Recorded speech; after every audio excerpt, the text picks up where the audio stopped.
say have some reflections on China. Yeah, I'm too short. And actually, I would like to divide my presentation into 3 parts. But I think we have a very limited time. Maybe I just say a little bit about every part. The first part will be a historical review of China's modernization, and the second part is the rise is the expense of the rural, and the third part is rural reconstruction. Yeah, the first part. Actually, according to Zheng, he also my supervisor, and in 2000 years, he has a paper called China's Century-Long Quest for Industrialization, 4 banks in a river. He argues that for over the 150 years, actually China has undergone 4 times industrialization. Speak a bit slower because of the... Slowly. Oh, sorry. Okay. Yeah. The first time is the westernization movement initiated by the Qing dynasty from 1850 to 1895. And the second time is industrialization policy pursued by the Republican government from 1920s to the 1940s. And the third time is the state capitalist primitive accumulation practiced by the Chinese Communist regime from the 1950s to the 1970s. And the fourth time is Deng Xiaoping promotion of the reform and open door policy starting from the late 1970s. And you will find that we never stopped the trend of industrialization. And then he argued that China was forced to carry out an unprecedented self-exploitation led by a highly centralized government. In the villages, they implement the symbolic system of people's communes and state monopoly for purchases and marketing, while in the cities, they establish a system of planned allocation and bureaucratic institution. By controlling all surplus value produced by both rural and urban labor, the central government will distribute resources to expand heavy industry-based production. This means China's industrialization strategy. They use the four strategies. The first one is the try to purchase the price of agricultural products is very cheap, and then we sell it to the urban people. And the second one is the modernization of agriculture, and also to absorb the industrial products. And the third one is the try to mobilize intensive and massive labor. That means cheap and also free labor. And also the fourth one, whenever the economic crisis happens, the government will transfer unemployed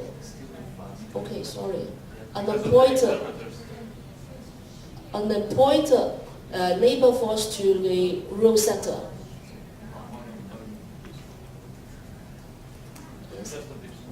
Yeah, sorry. Okay. So according to Kong Xiang's research findings, for the past 60 years, actually, Peasant has contributed, quote unquote, 17.3 trillion RMB to the modernization of China. And then we find that why peasants are willing to support the state industrial policy, even the rural society actually are exploited. Because the Chinese Communist Party actually has finished the land reform. And also, I would say that this is the outcome of the 19th century achievement, and for MST is another experiment, because now they try to achieve land reform through non-violence method. It's quite different from the 19th and early 20th century experiment. And in 1949 to 1952, actually the Communist Party actually issued the the land law and then to distribute the land among the peasants. And then you find two old photos, and then they're doing the measure the land and then do the land redistribution. So in terms of the figure, you find that we have the largest group of peasants in the world, and now we have 900 million peasants and 240 million small rural households, and then we have 680,000 villages. But now we have around 2,000 million peasant workers working in the city. So this is a photo taken in Chongqing, and then it's a mountains province. You find that actually we still maintain small peasantry, but now actually it is in danger.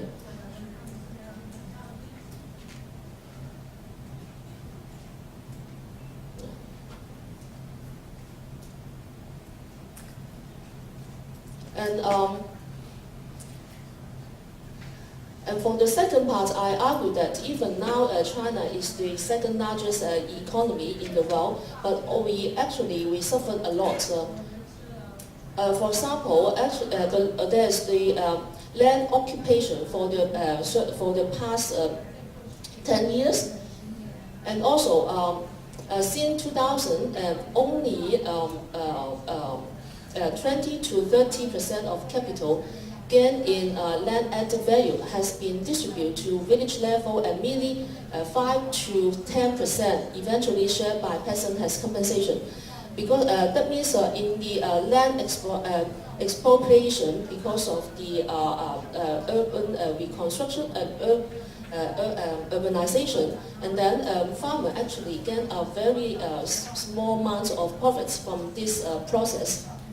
And local government take away about 20 to 30% of the added value, whereas real estate developers take a lion's share of 40 to 50%.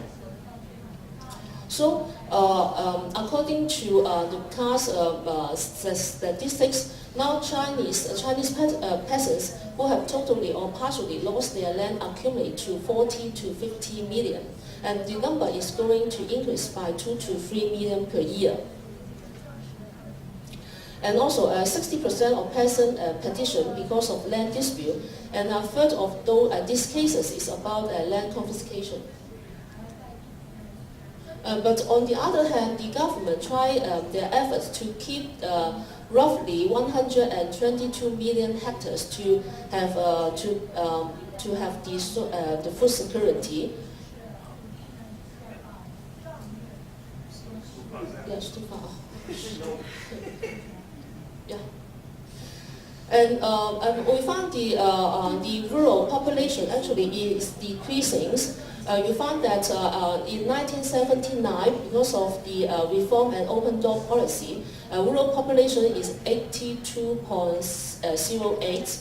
And then after Deng Xiaoping visit to South China, it's decreased to 72.54%. And now we only have 50.32%, almost half and half. And you also find that the primary industry, mainly is agriculture, is the GDP is only in the industrial composition of GDP is only 10.3%. And also from the is time up? Yeah. And also okay. And also we also have many problems about the peasant workers, because have you heard of the Foxconn? The workers also committed a series of suicides, and also those handicapped peasant workers actually hasn't got enough social security once they lose their labor. And this is a comparison between people's commute and the factory canteen in today China. You will find that during Mao period, actually is the peasant contribute their labor power to the status accumulation of capital. But in today China, peasants mainly contribute their labor power to the transnational companies. Yeah, and also we have actually for the past at least 50 years, actually we have used chemical fertilizers. So we find also difficult to start the organic farming again.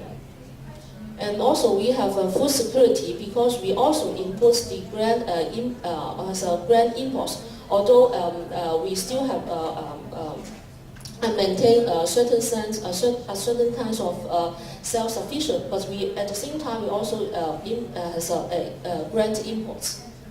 And we also have the problems of the beans because the international players such as ABCD also together accounts for over 70% of the oil production plants and nearly 80% of the soybean processing capacity in China. So we also have imports, the GM soybean from United States and also from Brazil. And so before 1995, China was a net exporter of soybean, but by 2010, it is the world's largest soybean importer and is expected to import more than 40 million tons of soybean this year. And of course, we also have the problem of pollution. When we look in the history, we find that on the one hand, we have the industrialization and urbanization. It makes the rural society suffer a lot. But at the same time, we also have the trajectory of a rural reconstruction movement. That is our senior try to respond of this old issue. So for the government level, they have adopted a new socialist countries policy. And in 2008, when the financial crisis happened, actually we can more or less to solve the problem because at that time many peasant workers went back to their hometown. And for the past, that's because they can go back to their hometown because they still have land and house, and at the same time, government actually has invested a lot in rural society.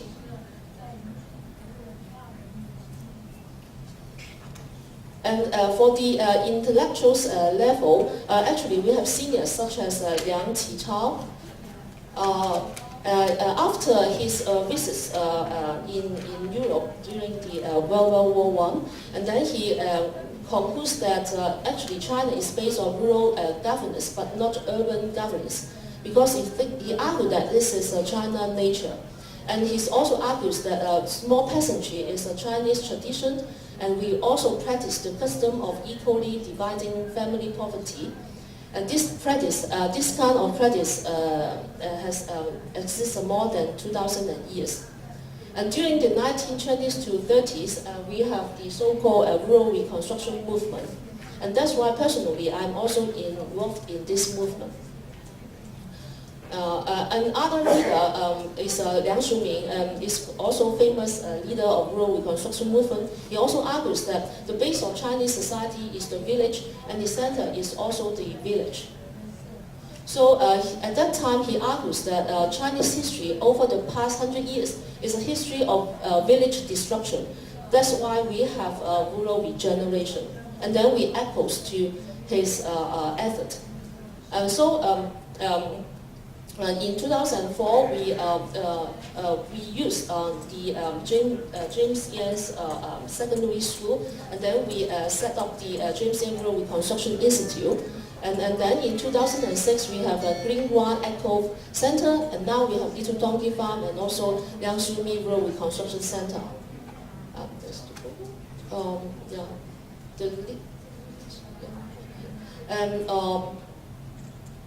Another experience comes from the local village, and then, for example, in July we visited Shanxi province, and then at that time we found that the Huojiago village enterprise, they also practice how to distribute the profit among the villages. So to a certain extent, they still maintain a kind of collectivity and also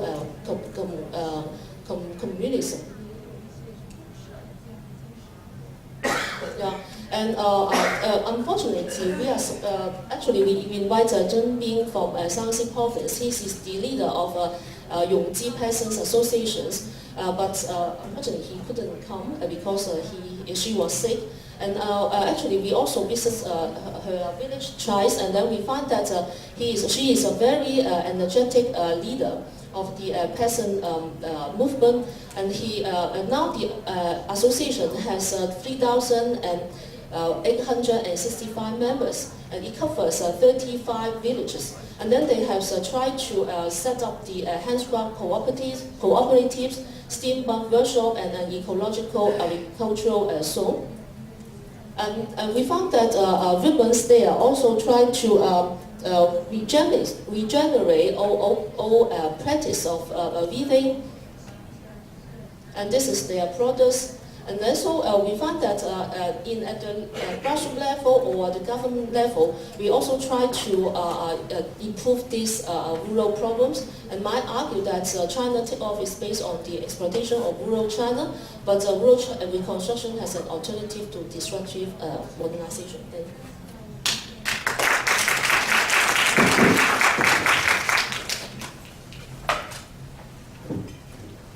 You forgot to watch. So thanks a lot to all participants. The dinner already started, but I think we should give 5 or 10 minutes for discussion. So please, if you have any questions.